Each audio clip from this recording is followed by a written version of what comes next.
Hmm? Ah! You're listening to the Run for Your Lives podcast.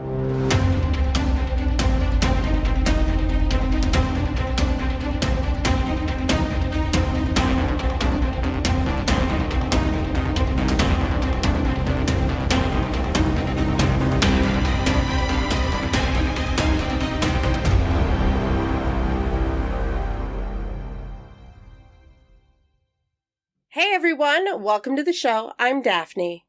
And I'm Pake. And this is the Run for Your Lives podcast. This episode, we will be talking about the science fiction horror film No One Will Save You, written and directed by Brian Duffield and released September 19th, 2023. A little over a year ago, this movie came out from when we're recording this. That is great. Mm-hmm. I had never really heard of this one. The only way that I heard of it was at the beginning of this year, in like January or something, kind of around the time of, Oscars and all that. Dead Meat does their horror awards.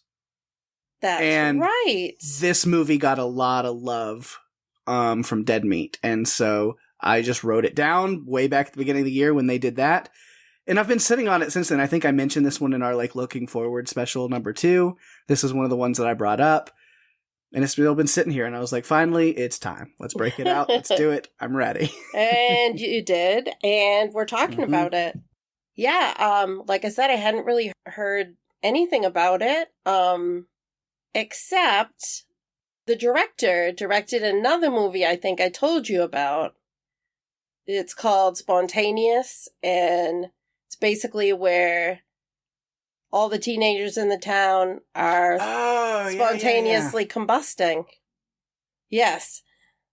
And I didn't realize it until I started looking into the director, and it's like, oh man, yeah, that one. I haven't watched it yet, but I really want to cover that one. And based on what I saw in this one, I absolutely do, because I like this director's point of view.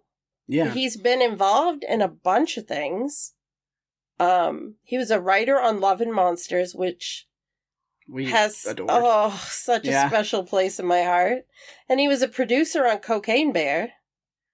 So it's like, okay, he's got a good Run for Your Lives track record. He does. Far. He definitely does. So I'm like, okay, all right, I'm down for this. But the only other movie that he wrote and directed was Spontaneous. So I would love to cover that at some point, because absolutely. I think it would be a movie that would be fun to cover, and one that doesn't take itself too seriously. So, yeah, we'll definitely cover it at some point. It was filmed in Slidell, Louisiana, and the street scenes are in Old Town Slidell in Louisiana. A lot of times they'll say, oh, it was in New Orleans, but it's actually this other little place. Slidell's a little outside. Yeah. Have you been there? A little over there. I have not, but that's close over to Lake Pontchartrain. It's a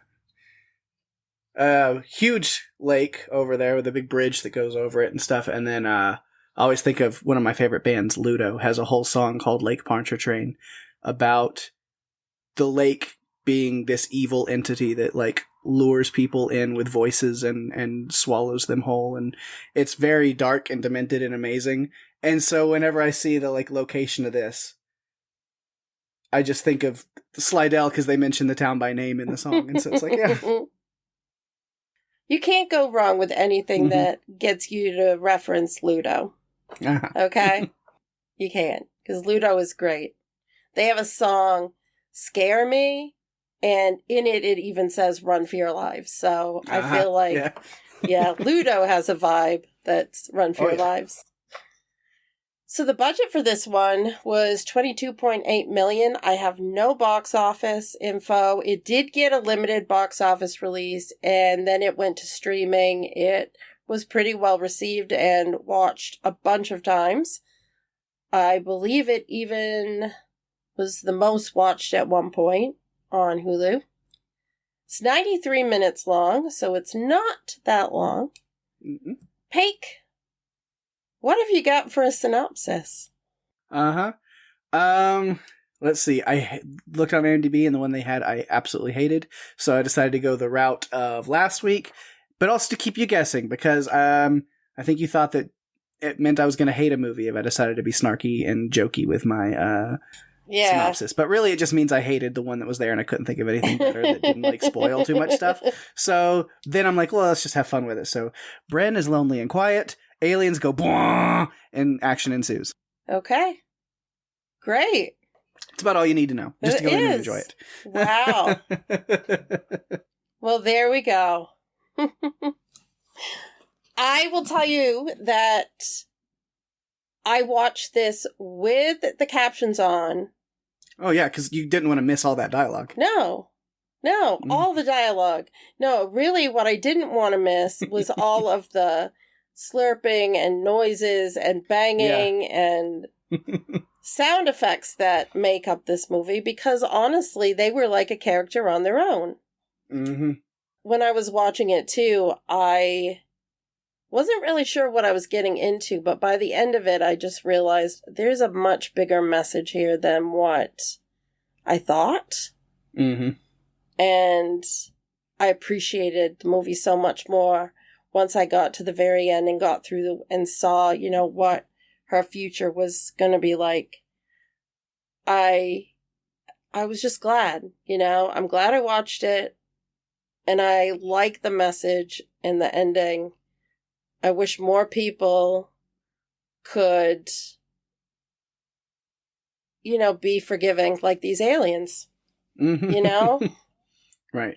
Why can't humanity be more like the aliens that come and possess and body snatch and enslave an entire human race? Why can't we be more like that? Yeah, why can't we be more unhuman? Yeah. But it's true. I mean, we'll get to that point, and I'll go through, kind of where I landed and how I went through it. I did like the tagline for this one. More than 1.6 million homes are broken into each year. This invasion is different. Interesting. Yeah. All my notes are really all together because we really only have one character. Yeah. Mine are the same. I didn't compile anything. I didn't move anything around. I didn't try to put it into different categories. So this one will be done a little differently as far as there's not different. We're not breaking down character by character. You guys are going to get, at least with me, just the unfiltered version of, I'm just going to go through my notes in chronological order, the way that I took them. And you just kind of, it's almost like the live tweeting in a way, you just kind of get my thoughts, especially since it's the first time I ever watched this, that I'll probably even let you guys into some of just my early thoughts where I was like, ooh, is this what's happening? What's that about? So this is like the live tweeting, unfiltered, Pake thoughts style of notes today. Yeah, I really didn't know what was going on. I kind of started clustering notes and then I gave up on the idea. Because with Bryn, I just thought the poor girl, I didn't understand. I'm like, she's all by herself. I couldn't figure out what the time frame was because she's got this TV that looks new and a phone that's a rotary phone. And I'm just like, what? Where are we? And her clothes were really cool. But they kind of were a little retro, so I'm like, okay. Very vintage. Yeah, very vintage. Yeah, I think really what it is she's in her childhood home. She's lived there her whole life. And then, her mother has passed away a few years ago, and so now she's just on her own in this house, so it's a lot of just the simple life. I mean, she hasn't really gotten out. She's not disconnected from the world around her because, I mean, we see she's running an Etsy business. She makes dresses and different things and sends them out to people. She's a very creative type. She orders all these little model pieces and does kind of the tiny the model not model homes, but you know what I'm saying, model buildings and kind of small town models and stuff. She's just very, and it's almost this subconscious thing of she's building this community that she doesn't have. Yes, and I loved her model village. so much. It was just very cool. And you can tell that it, like you said, it meant a lot to her. This was the world she couldn't have. And it really, I couldn't figure out what happened because they didn't give us enough information. Right. People were just really mean to her. Yeah, it's like everyone's giving her a cold shoulder. I was like, rude. But I was like, well, obviously there's some underlying issue. Especially, I was like, well, she's hiding from this like older woman and a cop, which are Maud's parents. Yeah. When we see her mailbox, like you can tell it's been dented in, like somebody is like driven by and hit it with a baseball bat or something. Like you immediately pick up pretty early, like she is a pariah in this town. Yes. Because of something that happened. Yes, she is. She gets phone calls and she just it's like a whole system of the phone rings. She knows it's someone being mean. She picks it up. She hangs it up and just, keeps going. And I started to think of no one will save you. Well, no, they won't because they hate her. Mm-hmm. And I don't even know why they hate her. But I did have to question, she is a seamstress. She makes beautiful clothes. Like, she does such a great job. But she has this, everything she does seems to be like on a, schedule of everything from practicing in the mirror of how to smile and pretend to be happy. Yeah. Like, it's all forced. And then you see later, well, when she's driving by this one guy, and she tries to be friendly, but it's, no. It's like she doesn't exist. And I realized she can't count on anyone. There's no one that would save her. If something bad were happening, they would not come to her aid. It's her. She's on her own. Yeah. Which, backtrack a little bit before, there's a few reasons I was excited to watch this movie. Caitlin Dever being a big part of that. I'm not going to be too spoilery because there are still people out there who maybe are avoiding things or whatever, but I'm really looking forward to seeing her. I will say at least this much in The Last of Us, Season 2. She was cast in a very important role, which I won't spoil anything for those who don't know or want to know or whatever, but I'm very intrigued. And I think watching this movie with that lens, I was like, it just made me more excited. I was like, after this one, I was like, yeah, she can handle this. She can handle it. Because I'll be honest, I'm not super familiar with her. I don't know if I've seen a lot of other stuff she's done. Me either. So this movie was my way of kind of gauging. I was excited to see how that's going to go.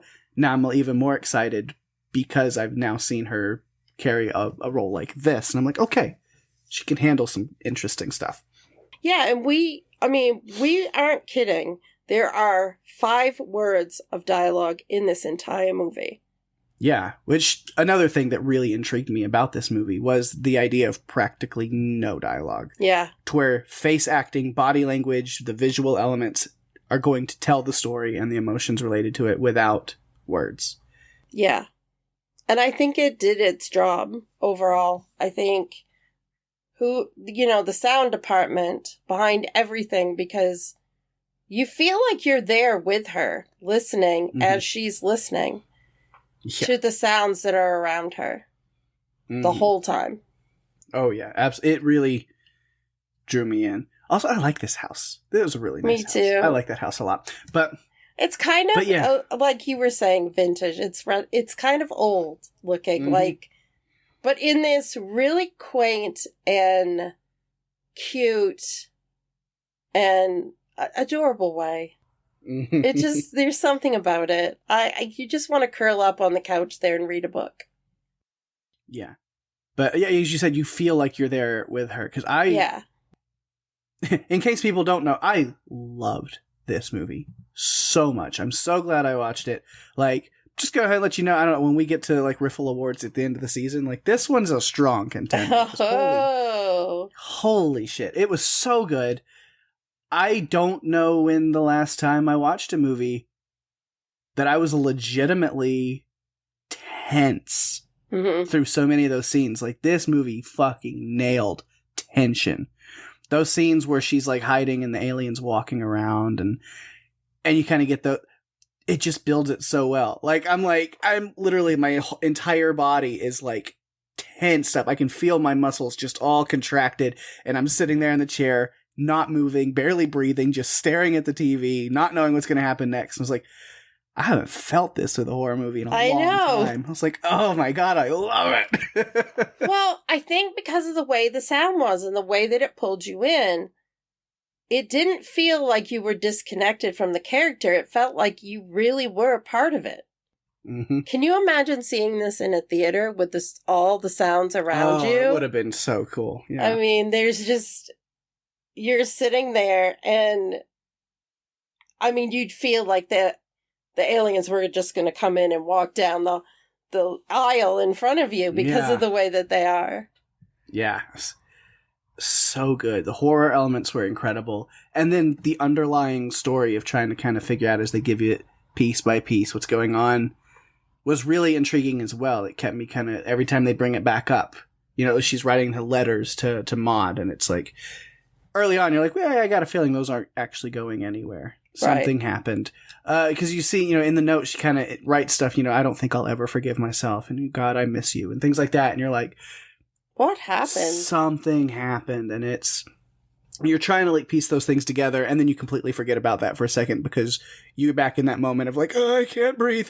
I'm so scared. Yeah, well, because the tension was great. The lights were flashing and things were banging, and I have to tell you, I was so sad when her village just went flying. The whole table went flying up against the wall. And I have a note. I was like, no, not the little model building. No, it was so cute. She worked so hard on that. I don't think I've ever told you about one of the things. I've always wanted to go to England, and one of the things I want to see is they have great model villages. And I'm so into that. Like, even when we covered Hot Fuzz, I think I mentioned that the model village, I'm just little like... geese running around in them. I just want to be there and see, you know, immerse myself in it. So I was sad when the model village went crashing into the wall. Yeah.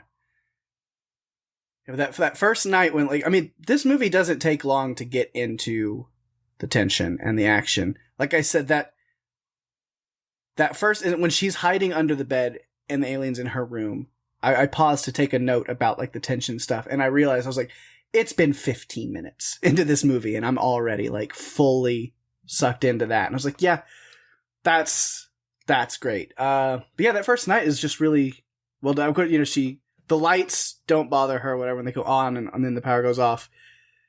But it's the sounds outside, and she thinks it's like, a raccoon or something knocked over the trash can, which then she got up to go downstairs, and I was like, no, to me that's a in the morning problem. Yes. I don't know why you're getting up. I think that I would have crawled under the bed and just stayed there.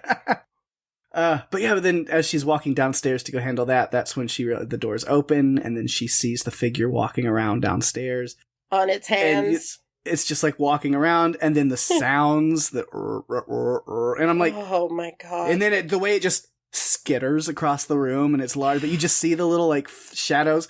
And I was just like, I don't like that. No. Big nope. I'm actually very uncomfortable right now. Well, it had these little hands for feet, kind of, and so I was like, oh my God, does it have feet for hands or what on earth? And it was quite the creature looking thing. But the croaking and the bell, and then at one point it gets up to the window and it's making this bellowing noise out the window, and things are vibrating, and I'm just like... But just like the jerky movements, like the bones, just it just cracks, and then the way it walks, just like it skitters like quickly, like, and it's unsettling. It's like, I hate it in the best way, but all of it, everything, the sounds, the movements, it's like creep factor through the roof. I hate it so much, and that's the best. And I mean that in the best way. I'm like, I don't like it so much that I love it. And I bet this house set had to have been fun. Rigging all the lights and the doors slamming, opening, closing with like telekinetic powers and stuff going on. And I'm sure it was stunt work and effects work. This was a blast. It had to have been. I didn't want them to ruin the little house, though, because I loved the house so much. I felt like, oh, no, don't. not the door. Mm-hmm. I mean, the telekinesis for this creature to have telekinesis and use it the way that it did, I thought was just fun and clever and terrifying. Yeah. I couldn't decide if I was impressed or more scared. Like, I couldn't... Just both at the same time, all in one wild. clump. Yeah. And then the fact that the alien knew to, like, grab and hang up the phone, I was like, well, that's fucking disturbing. I don't like that. The way that it took its arms up around and made these shapes and... Oh, man. And at one point, I thought it was as short as E.T., and then the next minute it was tall and... Well, there was different ones. There's a bunch of different separate ones, and they're all, like, different shapes and sizes, and their arms just keep getting longer and longer, the different ones we see, and it's... It made me think of Freddy Krueger. There's one of the Nightmare on Elm Streets where he's walking down a street, and his arms are kind of on these accordion things that extend out, and I'm just like, this is that. Oh, man. Yeah. Because I'm like, oh, it's like classic gray alien horror.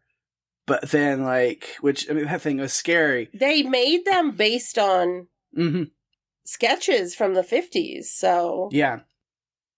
But then, listen, the more of them we meet, and we see different ones of different sizes and lengths and their body movements, and then they just get more and more disturbing as they go. But yeah, the telekinesis is like outdoor to the face, like the whole door. Ouch. But yeah, she's kind of facing off with this first one, and she kills it. Stabs this alien in the head with some... At first, it was like some kind of random tchotchke she grabbed. I was like, oh no, it's the bell tower. Bell tower from one of the model buildings. The new model. I think it was the new one she just got. Mm-hmm. I'm like, bell to the head.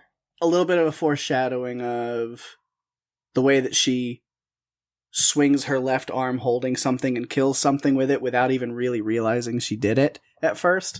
A little bit of foreshadowing there. Definitely. But yeah, so it's like she killed it, and I was like, all right, cool, movie's over. No? Oh man, what's going to happen next? No, and you realize that once she gets through that process and she covers up the alien, the next day she's on her way. Well, first of all, her car won't start, so she... Yeah, not only the power is out in the house, but it was like an EMP situation. The car battery's dead, it's all... Yeah.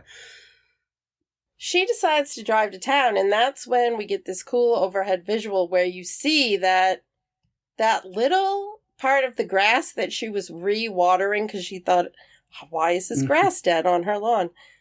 Well, it's because there's been a few landings in the area. Mm-hmm. It's just all over.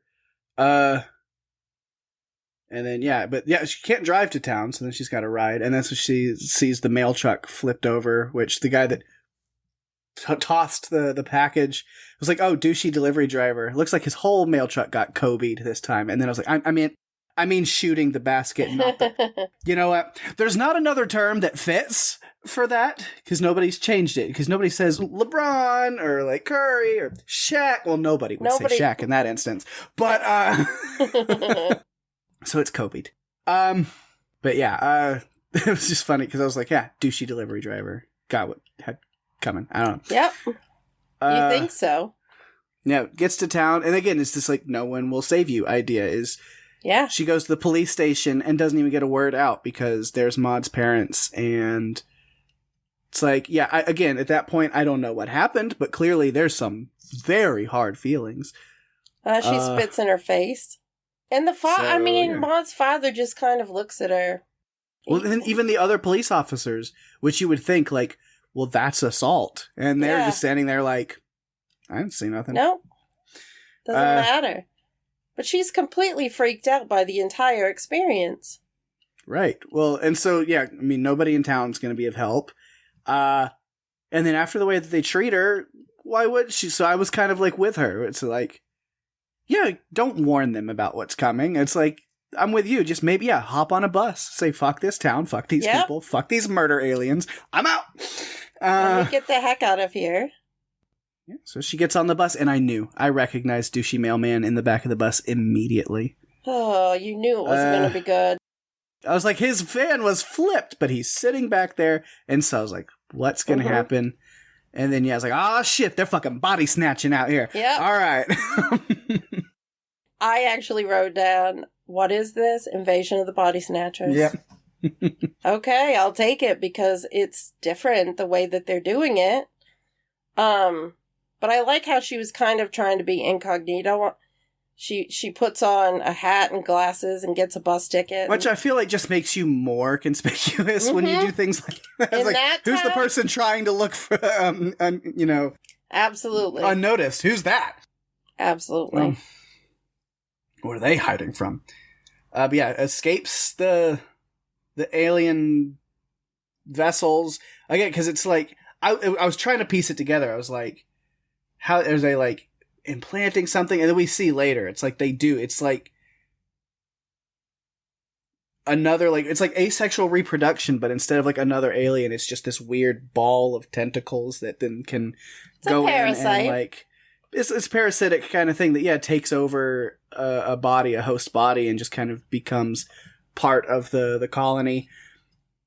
The hive mind. The hive mind. So, but she gets away from those, runs to this church, locked out, but then there's a little cemetery by the church. And but she looks at like this grave and has this like moment. And before it even showed it, I was like, how did I know it was going to be Maud's grave? I knew it. And then you're looking at it and I was like, died at 12. Fuck. But then I was like, but then that means it's been a while and her parents are still that angry and hateful. So then it just keeps going. I was like, what happened? They're not going to tell us yet. Not yet. Because then while she's standing at the cemetery, we're getting all Independence Day level shit up in here. A little smaller scale, but like, the big storm system clouds coming in with the ships hidden inside. And then she walks through the worship circle outside of a house.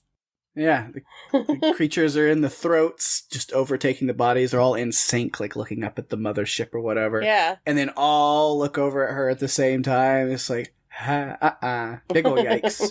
Me no likey. No, not at all. Yeah. And then I was trying to think, like, I was trying to pick you up these parasite things. I was like, was the gray alien like just another body that was being controlled by it? And then I was like, no. But I was like, I don't know, let me just see. But they like create it and then spread.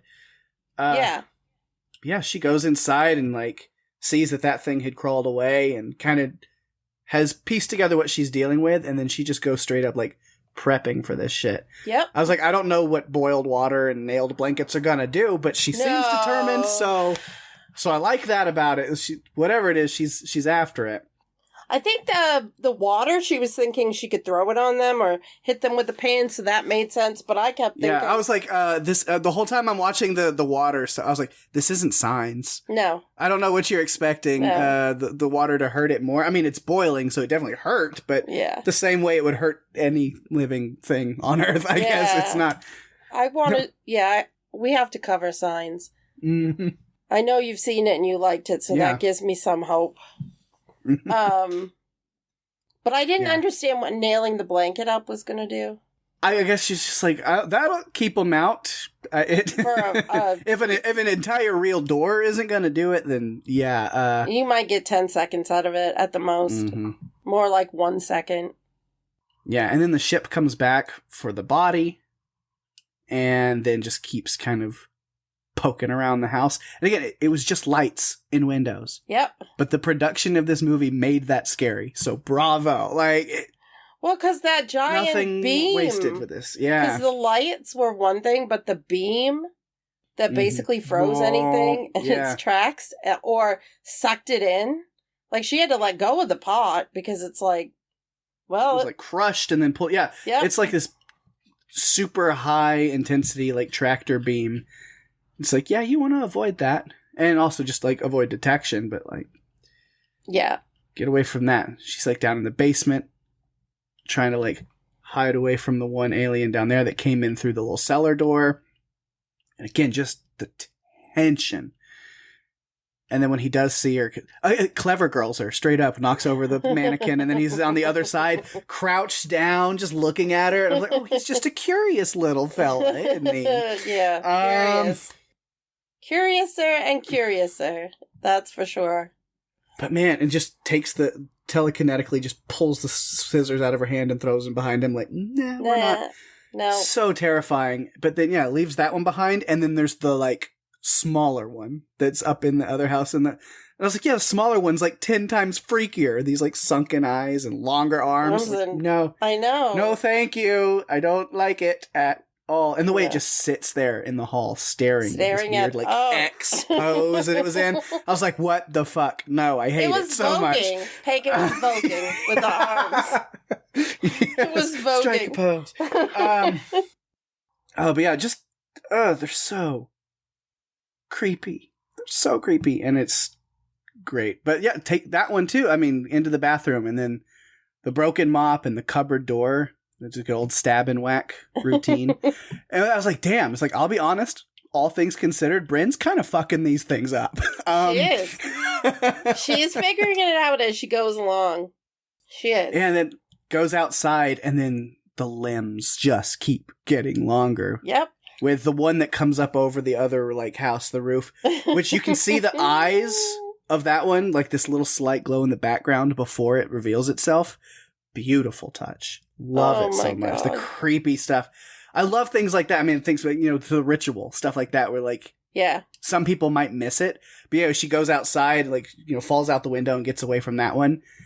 And then as she's standing there kind of catching her breath, you can see blurry behind her in the background, those little eyes peeking up over the... And it's just like, there's another one there already. It's ready to go. So good. But yeah, the body movements made me very unhappy.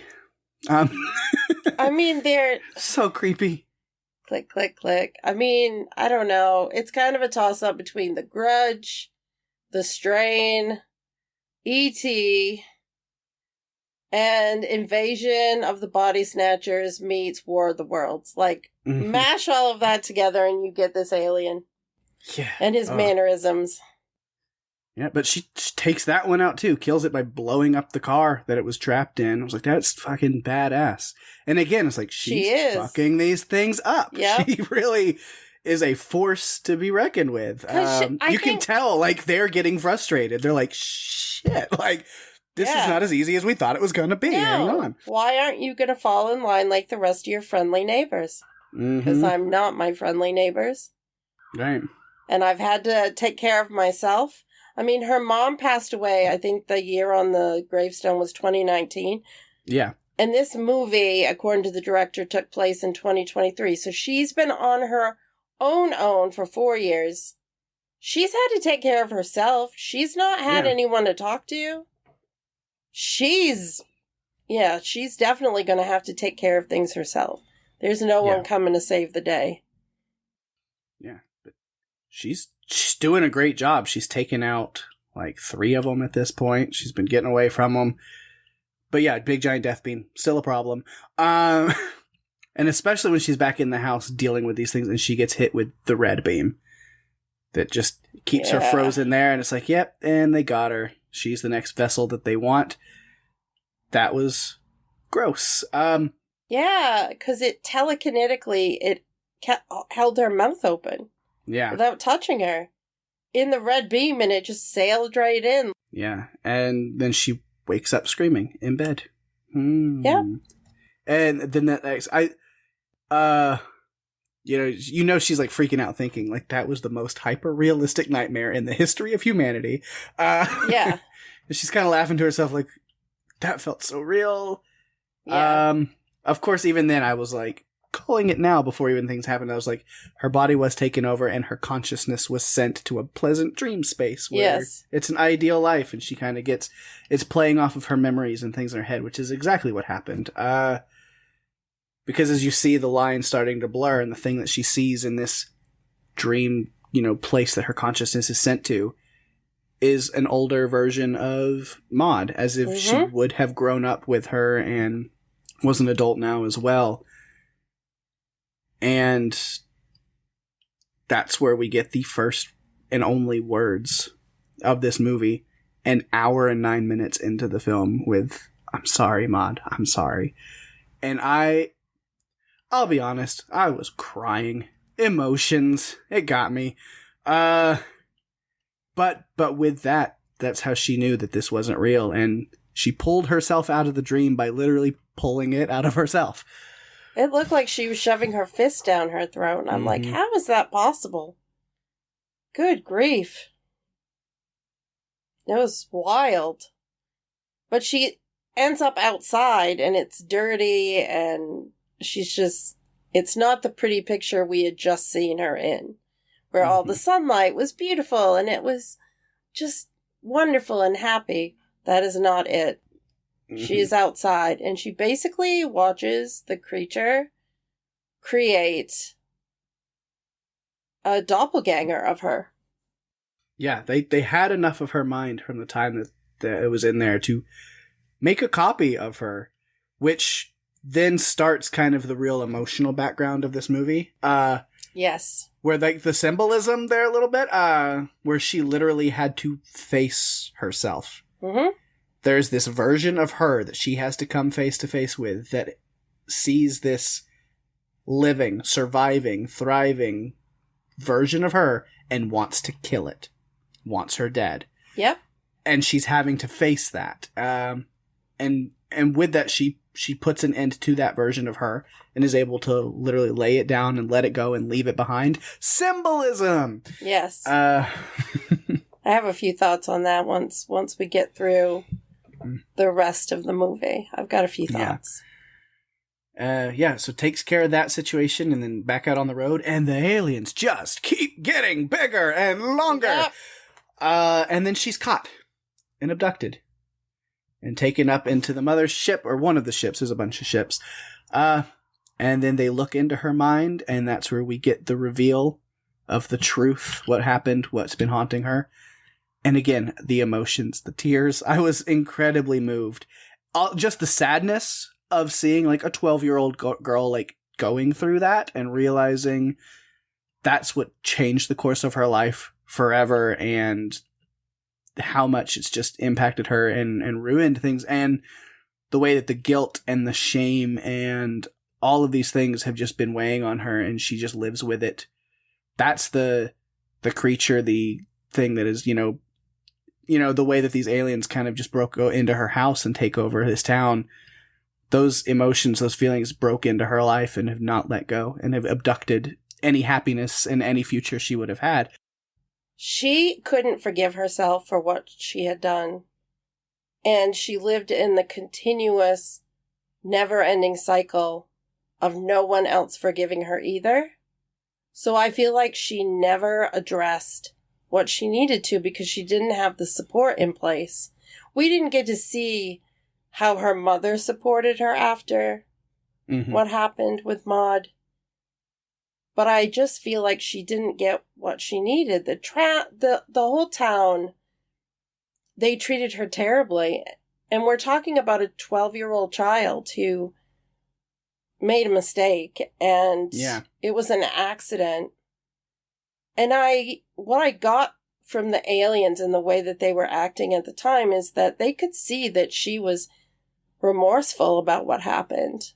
But her community didn't see it, didn't want to see it.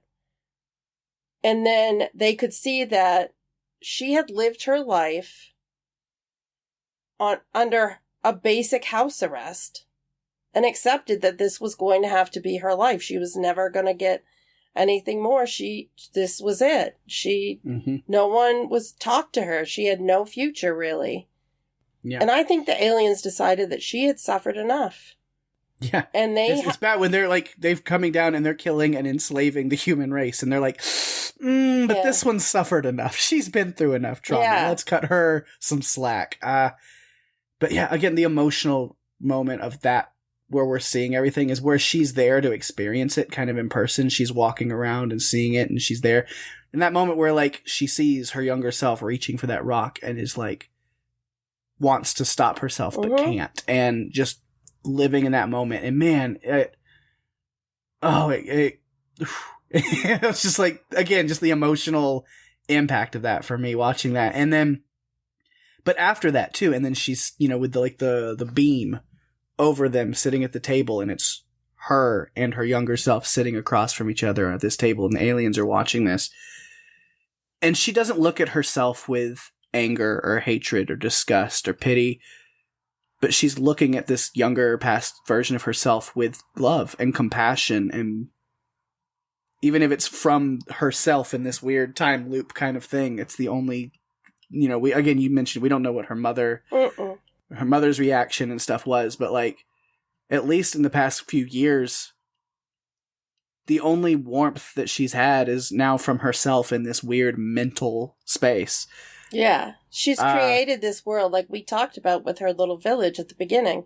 She created this little world. This is what she had. And I think this helped her process through to her own self-forgiveness and how she was able to finally let that go because she faced it. And I think all she got was torment from the town. Was torment. And I feel like the weight had just been on her for so long.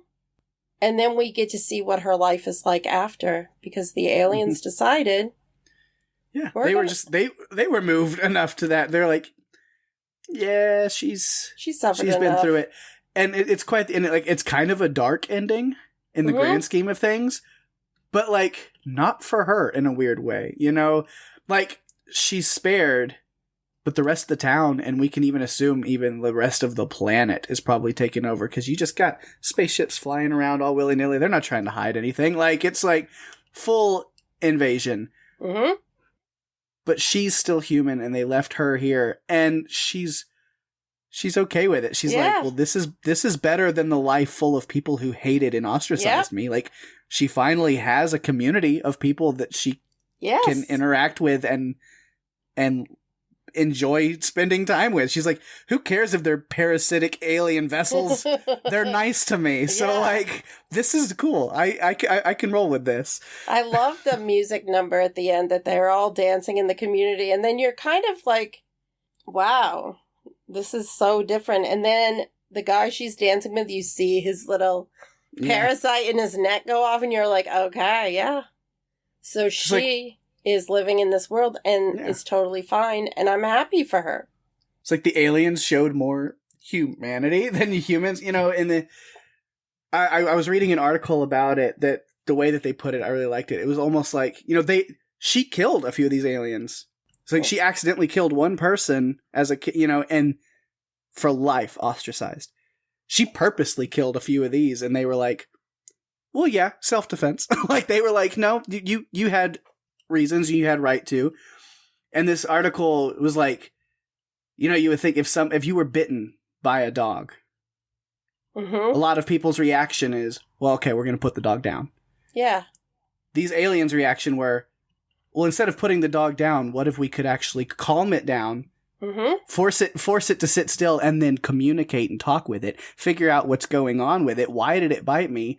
And then you feel sorry for it, so you adopt it, and then you have a relationship with it, and you let it live and thrive. That's kind of what happened. Yeah. She got to live, after how many years of being in her own purgatory, she was able to finally live and experience a much better life than what she was having. One with community. One where they weren't thinking about what she had done. And it was just, let's dance and have, joy. And that's just not something that she'd been allowed to have. Yeah. And then they don't go into it much, and I don't think it's important. But yeah, the purpose of the aliens, what are they doing? Because it seems like, they're going in and they're able to access memories and emotions, and they know how humans work. Whether it be just hanging up the phone, and they seem not just to take over, but they're really studying.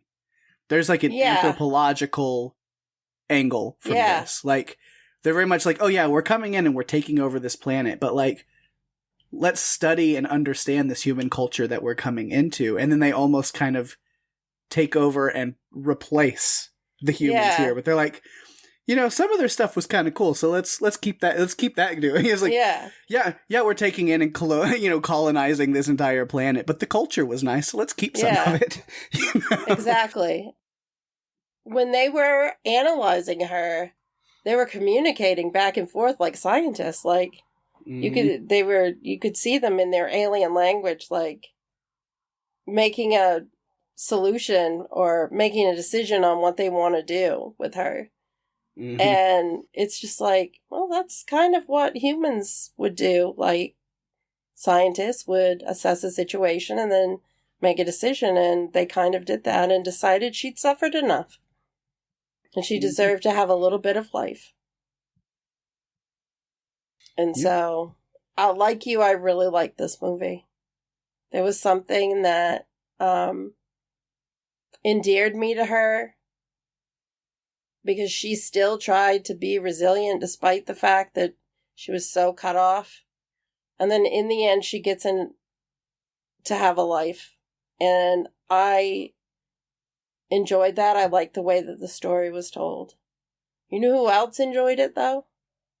Stephen King. He really liked it.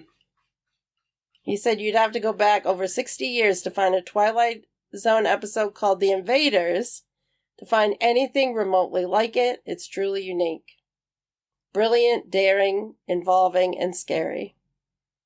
So, to me, that's incredible flattery coming from the king. The king himself. Yeah. Yeah, I really enjoyed it. It's a great one. I'm glad that you suggested it, because I probably wouldn't have done it on my own, so I'm glad that you remembered it and put it into the queue for this week. Yeah. Love finding, little nuggets like this. I know. So. We have the best conversations on things that I don't even think about it. And then I'll get to the end of watching a movie and be like, oh my God, this is going to be one of those great discussions about something deeper. And I love when we have those discussions. I mean, I love when we talk about silly horror movies or, different things, any of the movies that we cover. But when we get to have a deeper discussion about something that we can personally connect to or whatever, I just really enjoy those episodes too. Yeah, for sure. I think those are some of my favorite things on this podcast, doing it for as many years as we have, obviously, the really goofy, fun, crazy movies that we can just be like, oh my God, we just nerd out about and have a good time. That's always fun. But it is, I think some of my favorite things are finding these movies that neither of us have seen, that it's like, let's take a chance on it, and it ends up being something special. Yeah. It's one of the ones that I'm going to remember, because I have this little list in my head of movies that I remember for different reasons. A lot of them are these deeper conversations, and it's definitely going to be one of those movies that ends up on that list, because if I need to suggest an episode for one of my friends to go back to, it's often one that we have this deeper talk, or the subject matter is just so much further in and deeper than what I ever anticipate until we start talking about it. Yeah. So I hope that a good bit of our listeners actually checked this one out and Me too. I know it's not a well-known one. I know some people who will, because they're great and amazing. Yes, and you know who you are. Yes. But I hope we have a good amount that check this one out and kind of experience this one for the first time like we did. Yeah. And speaking of that, of course, maybe some of them did, and then wrote in, and we can see what they thought. All right, sounds good. All right, we do have one piece of feedback for this week on this movie, and I bet you can guess who it is. The ever faithful, ever loyal, ever amazing Catherine. Has got some great thoughts on this one, so I'll go ahead and read what she says. She says, I'm mixed on this one.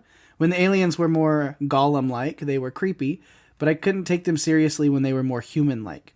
The more the movie progressed, the less I liked Bryn, who initially I thought was like Maddie from Hush. Her aggressive self-defense instinct saved her from the aliens' control, but it's also the reason why a child is dead. The town's reaction makes me wonder if her memory of how it happened wasn't completely accurate. I didn't even think about that. Yeah, me either. Good insight. She goes on saying, the ending didn't work for me. She kills several aliens, they reward her with her ideal society, and she happily coexists with them, knowing that most of humanity has been eliminated. Now, if we get a sequel and see her finding a way to remove the parasites and start an uprising, I'll happily apologize to Britain. Oh my gosh. I get that. No, I love that you have that insight and then that opinion and view on it, because I think even when we were talking about it earlier, like, it can be a little divisive, I'm sure, that, like, it's not your typical, like, Survivor ending of a movie. It is definitely a dark ending in a few different ways, the way you look at it. It's like, yeah, she's happy, but, like, humanity's doomed, and it's like, to what end? Yeah, is she happy? Thanks for sharing that, Catherine. Well, if you'd like to submit feedback, you can find us on Facebook and Instagram at Run For Your Lives Podcast. You can email us at runforyourlivespodcast@gmail.com. If you're enjoying the show, tell your friends. We're available on all the podcast players, including Apple, Spotify, and YouTube. As usual, you can go to runforyourlivespodcast.com for all the links that you'll ever need. And give us a review on Apple Podcasts. That's the best way to share the love and get us out there even more. We really appreciate it. We absolutely do. Of course, speaking of sharing the love, got to give those shout outs to things going on in the Podcastica universe around us. It's Caramel Week. Caramel, whatever you want to say. I don't know. Either way, on the Great British Baking Show, so over on Strange Indeed, which is usually my other podcast, but I'm not on there over for that show right now, but Rima is joined by Wendy and Greg, and lots of great bake-off conversations and stuff going on with those episodes week to week. So if you're checking that out, it's a great palate cleanser, pun halfway included, like intended. I don't know. Come on now, there are enough puns on Buffalo. Right. So again, with a podcast on Strange Indeed, where usually me and Rima cover so many like dark and twisty shows, for them covering Bake Off is kind of strange indeed in its own over there. So always something fun and new over to check out. And of course, over on the Cast of Us, Lucy and Jason continuing to cover Daryl Dixon Season 2, Walking Dead spinoff, with Carol there in Paris with Daryl. That was, I don't know. How would you pronounce his name in French? Don't know. We'll never try it again. But yeah, no, that show's been interesting. And they've been covering it all the way through. So definitely check that out if you're watching that. And then another one I got to give a big shout out to, of course, the Marvel TV cast. Penny and Jim have been doing an incredible job with Agatha all along. Man, episode 6 was incredible, and their coverage of that was incredible, and my feedback of that was... I'm just kidding. You can check that out. And then, of course, episode 7 is out this week, and was also really freaking great with some great reveals and stuff, too. So I'm excited to see what they have to say about that episode this week, coming up soon, so stay tuned to that. It might be out by the time you're listening to this, or maybe they're recording it today, but then maybe tomorrow. But yeah, very soon, you'll get their coverage of episode 7. Agatha's been incredible. Most Marvel TV shows I've really been enjoying, so this one is no different, and it's maybe one of the best. So definitely check out that coverage over there. What is From cast? Of course, Alex and Lizzie continuing with season 3 of From over on MGM+. Again, that show has been incredible as well. So much good stuff going on. It's getting crazy, but I love it. Every episode, you just have no idea what's coming next. I love it, too. And it's such a great show.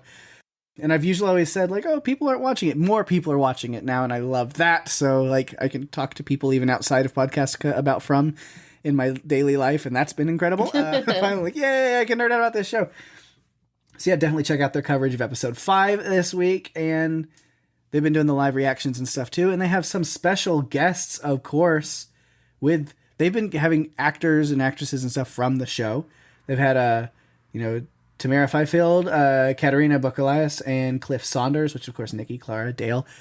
Really cool stuff to have like actors and cast regulars from that show that are just involved with their podcasting and discussing the episodes is so cool. Yeah, and Alex did an interview today with someone that they haven't interviewed before. I'm just going to tease that, so you'll have to watch on their YouTube channel. Watch for those, because they've been doing a lot of interviews with cast members.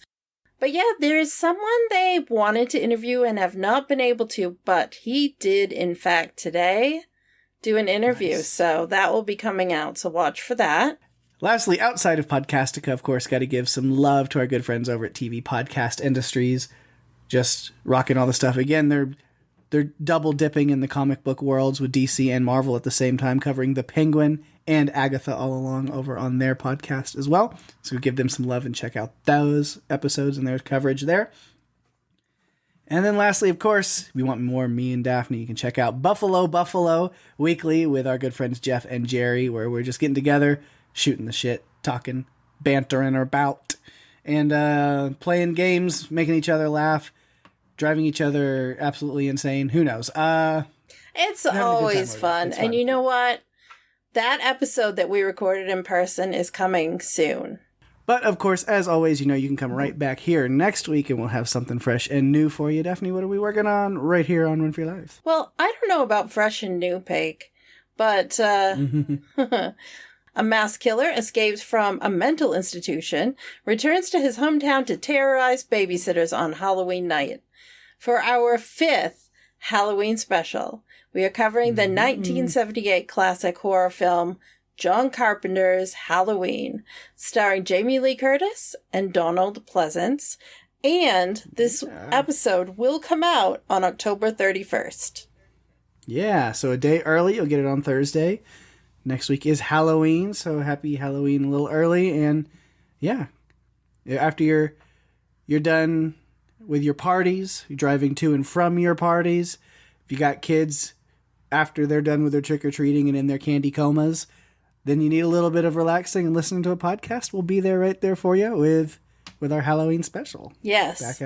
Going back to the basics, back to the classics after we survived those last movies. Survived? Yes, I think that's a great way of describing how we got through those films. Well, that brings us to the end of another fun episode. Thanks, everyone, for listening. I'm Daphne. And I'm Pake. And if you have to run, you better run for your lives. Bye-bye.